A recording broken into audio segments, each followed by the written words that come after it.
નામ જુનેદ મુસ્તફાભાઈ ઝાકા છે. મારા પપ્પા સુસાઇડ કરી ગયેલા છે આજના દિવસે સવારના 6 થી 7 વાગ્યા આસપાસ.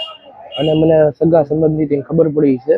સ્ક્રેપનો મારા પપ્પા ધંધો કરતા હતા. 3 વર્ષથી મારા પપ્પાના પૈસા કોઈ દેતું નહોતું ને કોઈ જવાબ નહોતું આપતું ફોનમાં તે, એટલે સુસાઇડ કરી ગયા છે મારા પપ્પા. પોલીસને વિનંતી છે અમને ન્યાય આપે. કઈ જગ્યાએ સુસાઇડ કર્યું? જમનાપુર.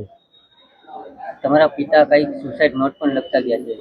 આ નોટ લખતા ગયા છે મારા પપ્પા. જેની પાસે પૈસા લેવાના છે ને, રકમ બહુ મોટી છે, એની પાસે મોટું અમાઉન્ટ કઢાવવાનું છે, એની પાસે એ રકમ લખતા ગયા છે મોટી.